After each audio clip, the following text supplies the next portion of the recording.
So I went to meet someone who, in my naivety, I thought might be able to see both sides of the story.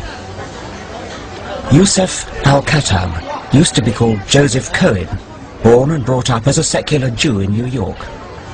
In 1998 he moved to Gaza as a Jewish settler.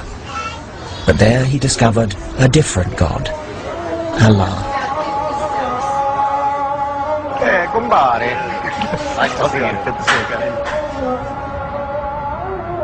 What I noticed coming to this center of world religions, what a lot of hatred religion fosters. I mean, I'm an atheist, and I'm rather gentle. I don't hate people, but it seems to me that I'm hearing hate on all sides, and it seems to me all to do with religion. I hate atheists because atheists don't care if somebody fornicates in the middle of the street. They don't care if they're women go bouncing around on TV topless. It makes no difference to them. They don't believe in anything. Because you don't believe in a set rule, and you believe that a constitution can change, and you can amend the rules as they go along, and you don't believe in God's rule, then what law do you have? You just have man-made laws.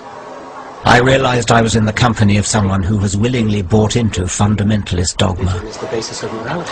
What do you think about the September the 11th attacks on New York and the July the 7th attacks in London? Okay, since you like to speak about evolution, I like to start before. What do you think about the Jews that have destroyed over 417 Arab villages, including all mosques and masjids, which wouldn't affect you because you're an atheist? So what are you saying? That we should sit back and say, oh, you know what? Let us progress and let us sit down and drink tea and talk about what to do.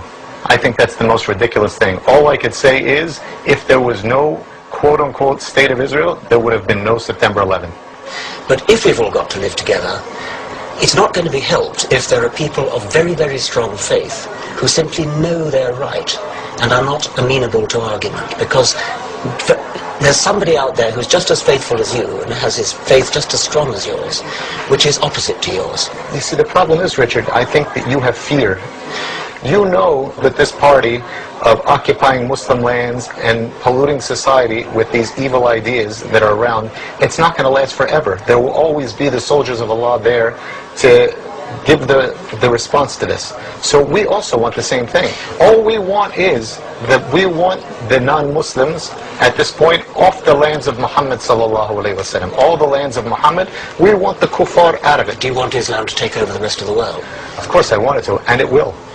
So my advice is to clean up your show at home, take your forces off our lands, correct yourselves, fix your society, all right? Fix your women. Fix your women, that's not my business, that's my women's No, business.